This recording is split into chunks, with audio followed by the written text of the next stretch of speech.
In this video, I'll tell you how to get more lore enjoyment out of your wargaming. When I have to start telling normies about my hobby, and let's be perfectly honest here, it's a very good idea to kind of read the room when someone asks about your well, what kind of hobbies do you have? What do you do? I'm like, oh, tabletop wargaming. And if they're like, oh, whatever, but if they want to, the thing you want to avoid is being at like a party, like a family reunion, and some cousin's, new girlfriend or boyfriend or whatever is like asking you about what you like to do. And then you start to go, well, you see, the emperor had to fight Horus, and Horus is his son, right? And you don't want to have to go down that road. You can insert your own, sir, this is a Wendy's kind of meme right here. But nonetheless, when I go through all that kind of stuff, the person who I'm talking to very frequently says something like, oh, so like Dungeons and Dragons. And then I, of course, have to say, well, no, it's more strategic and tactical gaming with little toy soldiers with, like far less emphasis on the story and all that kind of stuff. But is it though? Now, I don't know this for sure, and I frankly couldn't come up with a good way to find this out very easily. The internet kind of failed me a little bit here. But if there aren't just straight up more Black Library Warhammer novels published out there in the world, in the last, let's say 30 years, than D&D novels published, well, then it's got to be like a pretty close number to each other, which what's interesting here is that one game is all about storytelling, right? The concept behind role-playing games is that you have a party, and not like a party, but like an adventure party, and you're all sitting around along with a DM or GM or whatever, and you're kind of basically all telling a story, and there's dice and this and that, but it's a storytelling game.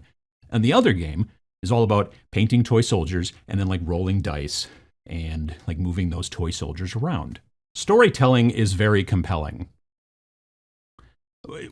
which, we all know, right? But it's what makes books, obviously, and, movies and comics and all that type of stuff like so interesting to people, right? The storytelling. Good stories live in your head rent-free, as the children say.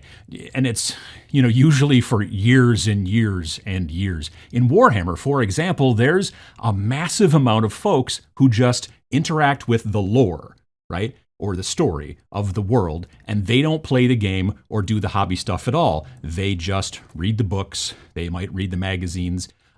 They watch a lot of lore videos here on the internet, listen to podcasts about it, and stuff like that. And there's nothing wrong with that at all, right? Like sometimes those people just stay as, lore enjoyers, and sometimes they eventually convert over to hobbyists and maybe even players.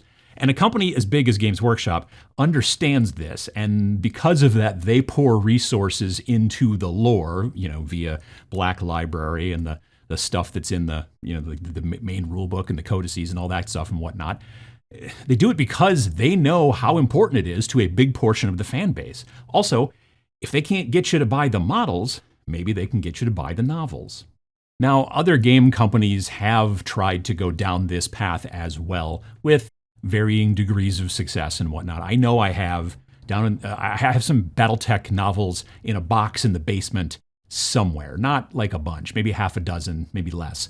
And recently, as I was cleaning down there in the basement, I found a novel for Wild West Exodus, back the original version, of the game previous to the version now currently owned by Warcradle and whatnot. But this lore sometimes is not just novels either, right? The original rule book for this game called Wrath of Kings from probably, maybe 10 years ago, maybe a little bit less, Cool Mini or Not, made this game that I really enjoyed called Wrath of Kings. It had a cool game system. I liked the rules. The models were, some of the factions I was like, it's not necessarily my aesthetic, but other ones I was like, yes, I'm all in on that.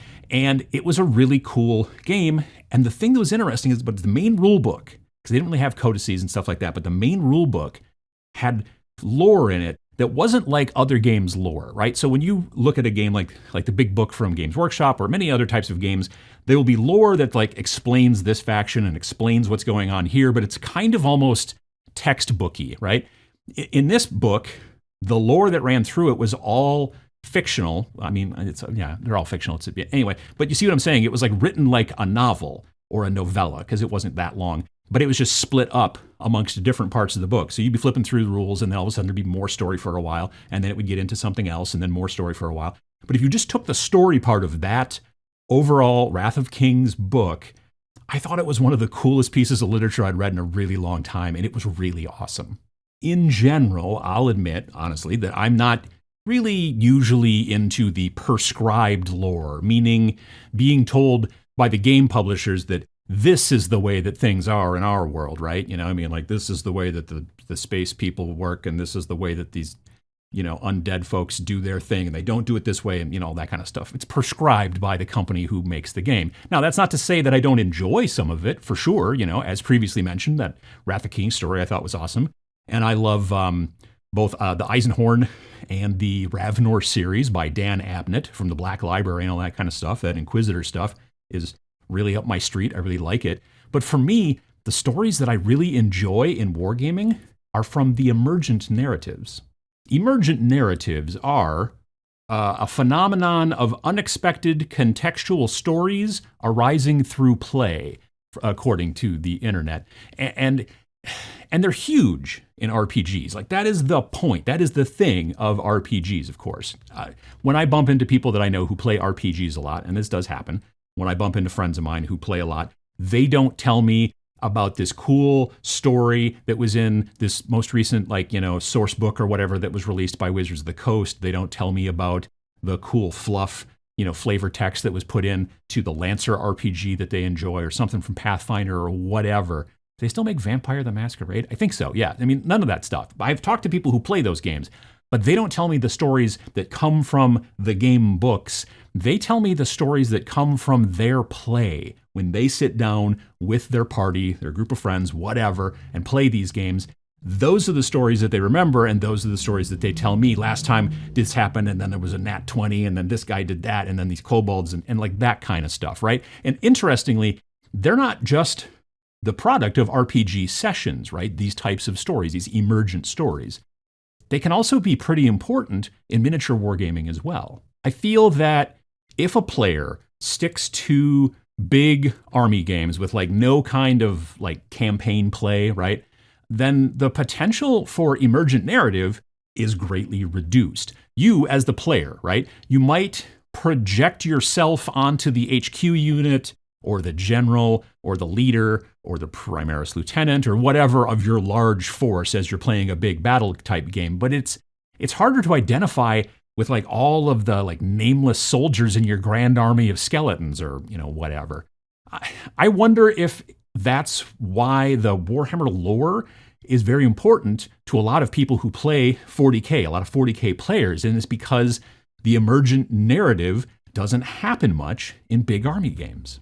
However, emergent narrative really seems to emerge in skirmish-style war games with smaller warbands and like multiple linked missions, you know, also known as campaign play. In campaign play, your warband or team or crew or whatever usually goes through changes in between sessions, right? So they need to heal up from the damage that they took in this session, or maybe they even die outright. Very frequently, games that work off of campaigns, there's like a bunch of dice rolling in between sessions to find out what happened to the people. Like, you know what happened during the game, right?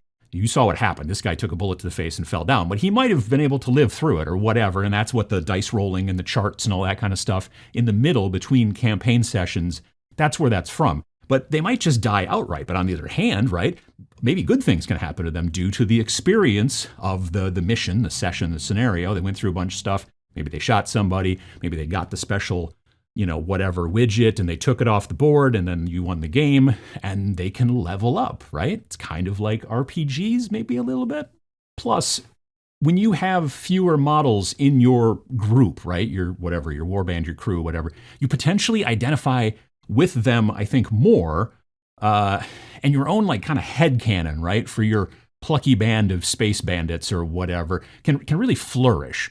I usually start thinking about the story behind my models for skirmish games when I first start building and painting them, right? Like, I'm sitting there and I'm putting them together. Well, why does this guy have this kind of gun? You know, and sometimes it has to do obviously with the way that the rules are, and you've built your list ahead of time. But sometimes you're also thinking about, well, maybe he's got all the extra pouches because they make him carry everything. Well, maybe this happens because of this. And so you think about all those different types of things. It can also drive the way that you paint the models as well.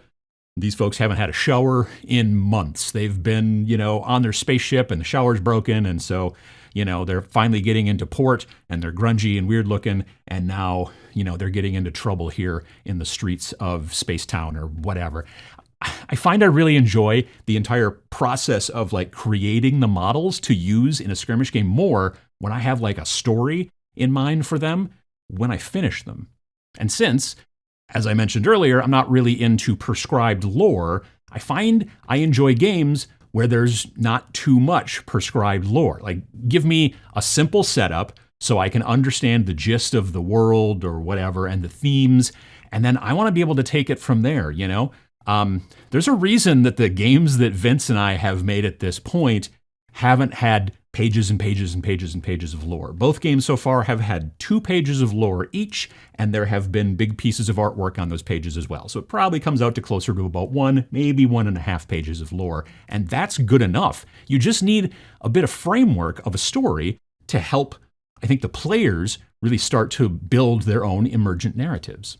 So if you feel like you don't much care for the prescribed lore, right, of many of the big games out there, and you're looking for something a bit more personal to you and your play group, the people that you play games with, especially if you're doing something more campaign aspect, maybe even something that scratches a bit at that role-playing game itch without maybe going full-blown into role-playing, but it's got a bit of that vibe, right? Start thinking about smaller skirmish games with fewer models, more campaign play, and start the emergent narrative in your head as you start to build your models. Exercise your brain. I hope you enjoyed this talk, and maybe you're going to start working towards your own emerging narratives in your wargaming. I think that would be really cool. And if you've got some emerging narratives that you've had through your role-playing sessions that have really turned into something long-term, let us know in the comments down below.